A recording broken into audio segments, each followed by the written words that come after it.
where the Grateful Dead were born and based, as was their spiritual leader, Jerry Garcia, who died this year at age 53, a week after his birthday and exactly 1 month after he played his last date with the Dead in Chicago. At 4:23 a.m. on August 9th, the body of Jerry Garcia was found at the Serenity Knolls Drug Treatment Facility in Marin County, California. Jerry apparently died of a heart attack. There were spontaneous vigils across the country, while on August 13th, over 20,000 people gathered here in Golden Gate Park for a memorial to celebrate the life and legacy that was Jerry Garcia.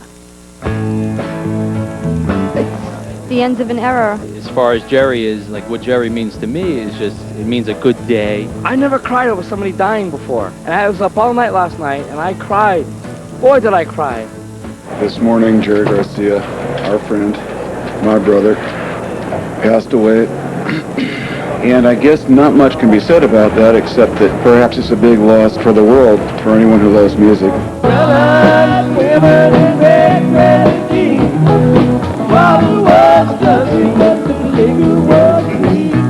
He was working hard to purify himself, and we thought it was going to be for a good long life, but it was for another journey. What a long, strange trip it's been. In San Francisco in '64, Jerry Garcia and Bob Weir founded a rock band called the Warlocks that a year later became the Grateful Dead. In the '60s, the Dead were the house band for the Hate. In the '70s, touring troubadours whose followers, dubbed Deadheads, created lives around the band. In the '80s, the Dead found themselves in the mainstream with a top 10 single and an ice cream flavor named for their cuddly guitarist. By the '90s, the Dead were rich.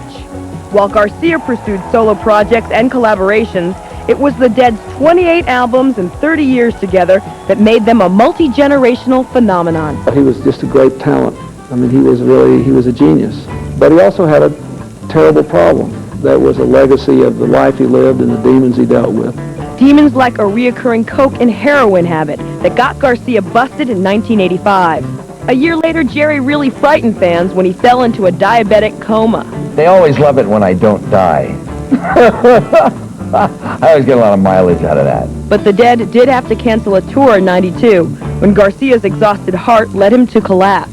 A result of being way overweight and smoking too much and, just generally kind of shoddy lifestyle for a long time.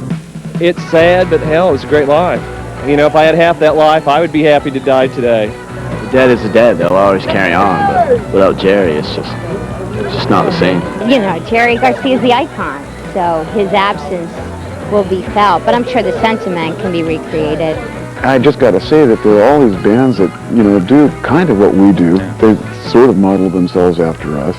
And they'll be putting together tours and doing stuff like that. And there'll be ample opportunity for those kids who want to hit the road to do that.